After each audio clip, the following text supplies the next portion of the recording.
समय का चक्कर चलता रहता है। आज जो कुर्सी पर है कल नहीं होंगे वो। हमने नंगे तो हो जाएंगे ना माल खाने वाले।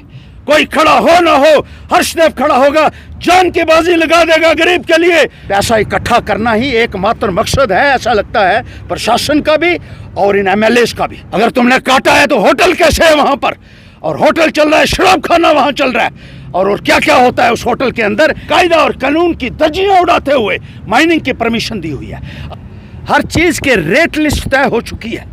माफिया मुर्दाबाद, मुर्दाबाद, मुर्दाबाद, लैंड माफिया मुर्दाबाद, मुर्दाबाद, मुर्दाबाद, माइनिंग माफिया मुर्दाबाद, मुर्दाबाद, मुर्दाबाद, ऑयल स्मगलिंग माफिया मुर्दाबाद, मुर्दाबाद, मुर्दाबाद, बीजेपी एमएलए मुर्दाबाद, मुर्दाबाद, मुर्दाबाद, लैंड माफिया मुर्दाबाद, मुर्दाबाद, मुर्दाबाद, मुर्दाबाद, मुर्दाबाद, माइनिंग माफिया मुर्दाबाद, मुर्दाबाद, मुर्दाबाद, लैंड माफिया मुर्दाबाद, मुर्दाबाद, मुर्दाबाद, लैंड माफिया मुर्दाबाद, मुर्दाबाद, मुर्दाबाद, माइनिंग माफिया मुर्दाबाद, मुर्दाबाद।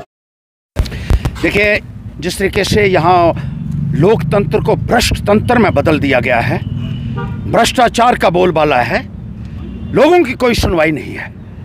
हर चीज़ के रेट लिस्ट तय हो चुकी है। ट्रांसफ़र का रेट तय हो चुका है, अटैचमेंट के लिए रेट तय हो चुका है। लैंड माफिया के साथ मिलकर जो भ्रष्ट अधिकारी हैं वो ज़मीनों के ऊपर कब्जे करवा रहे हैं। माइनिंग का यहाँ बोलबाला है, और ऐसी ऐसी जगह माइनिंग की परमिशन दी हुई है जहाँ पर लोग इतने आहत हैं, इतने परेशान हैं, इतने मायूस हैं, कोई सुनने वाला नहीं है। कायदा और कानून की धज्जियां उड़ाते हुए माइनिंग की परमिशन दी हुई है। अब देखिए भाई, मैं एक स्टोन क्रशर की परमिशन दी हुई है इन्होंने, और पूरा चिनानी उसके खिलाफ है। सब कहते हैं कि बहुत मुसीबत का एक बाइस बन चुका है। लोगों का पीने का पानी जो घरों में आता है, मोटी मोटी तह उसमें मिट्टी की होती है। मैंने चेयरमैन को कहा, चेयरमैन ने कहा उधमपुर वाले ने परमिशन दी है। ये उधमपुर वाले कौन हैं जिन्होंने उसको परमिशन दी है?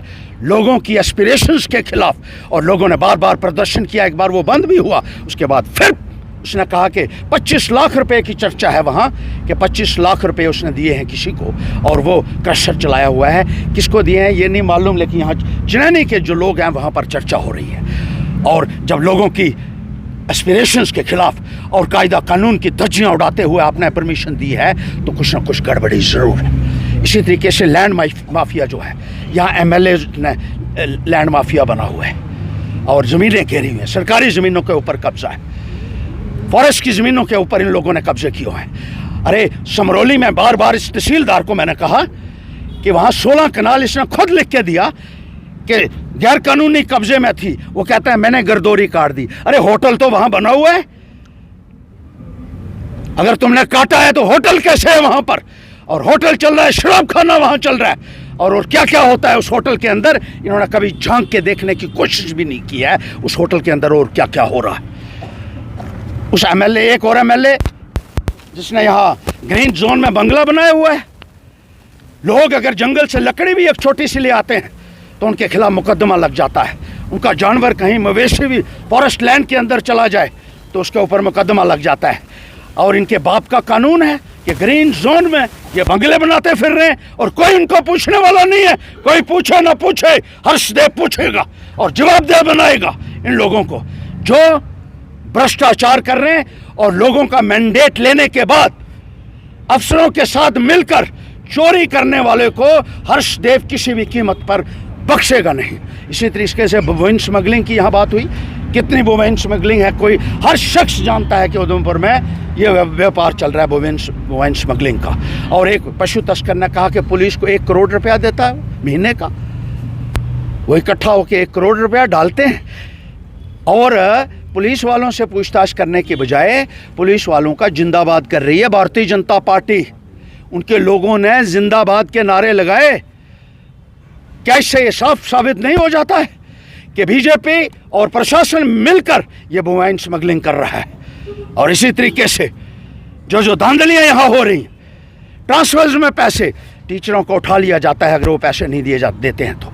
अटैचमेंट जो हैं वो पैसे लेकर हो रही हैं। मैंने एजुकेशन डिपार्टमेंट से कहा है, मुझे बताइए, अपनी रेट लिस्ट बताइए कि टीचर का, मास्टर का क्या क्या रेट है। लोग जानना चाहते हैं, सीधे सीधे रेट लिस्ट छाप दीजिए। आप जो एक एक आदमी को बुला के पैसे ले लेके उससे करते हैं, और जिस तरीके से ये सब हो रहा है ये नाकाबिले बर्दाश्त है। गरीब लोगों को जिस तरीके से प्रताड़ित किया जा रहा है, पैसा इकट्ठा करना ही एकमात्र मकसद है, ऐसा लगता है प्रशासन का भी और इन MLAs का भी, और मिली भगत से ये चोरी कर रहे हैं। और मैं इनको कहना चाहता हूँ, DC महोदय के बाहर हम बैठे हैं। DC महोदय, आप अभी इतना तजर्बा आपको नहीं, आप नई हैं।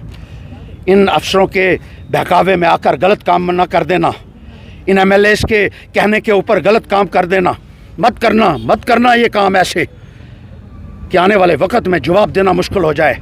समय का चक्कर चलता रहता है। आज जो कुर्सी पर है कल नहीं होंगे वो, ये याद रखिएगा। और एक न एक वक्त पर आपको जवाब भी देना होगा, हिसाब भी देना होगा। आज आप समझते हैं कि भारतीय जनता पार्टी की सरकार है और चोर डाके डालने वाले लोग जो हैं, जो भारतीय जनता पार्टी में शामिल हो जाते हैं या भारतीय जनता पार्टी की चापलूसी करते हैं, उनको छोड़ दिया जाता है, तो आप बहुत बड़ी गलतफहमी में हैं। यह वक्त आएगा जब आपको जवाब देना पड़ेगा और आपको हिसाब देना पड़ेगा। और हर्षदेव खड़ा होगा अन्याय के खिलाफ। जहाँ जहाँ अन्याय होगा हर्षदेव वहाँ खड़ा होगा। जहाँ जहाँ गरीब के साथ गलत होगा, जुल्म होगा, हर्षदेव वहाँ खड़ा होगा। कोई खड़ा हो ना हो, हर्षदेव खड़ा होगा, जान की बाजी लगा देगा गरीब के लिए, उसको इंसाफ दिलाने के लिए। और जहां अन्याय करेगा कोई भी होगा, वो मेरे लिए जालिम होगा, जो गरीबों के ऊपर जुल्म करने वाला होगा, चाहे वो किसी भी कुर्सी पर क्यों ना बैठा हो। ये मैं पैगाम आज के दिन इन लोगों को देना चाहता हूँ। के सामने नंगे तो हो जाएंगे ना माल खाने वाले, और ये ज़्यादा देर तक भारतीय जनता पार्टी रहेगी नहीं, और ज़रूरत पड़ी तो कोर्ट का दरवाज़ा भी खटखटाएंगे भाई साहब।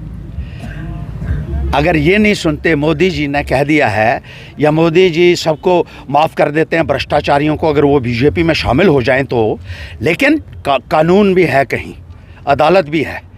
मैं वकील भी हूँ, यहाँ से भी वकालत की है मैंने, और दुनिया की सबसे बड़ी यूनिवर्सिटी हार्वर्ड से भी पढ़ कर आया हूँ। मैं कानून जानता हूँ और कानून का दरवाज़ा खटखटाऊँगा खुद, और इन भ्रष्टाचारियों को जेल के अंदर पहुँचाऊँगा।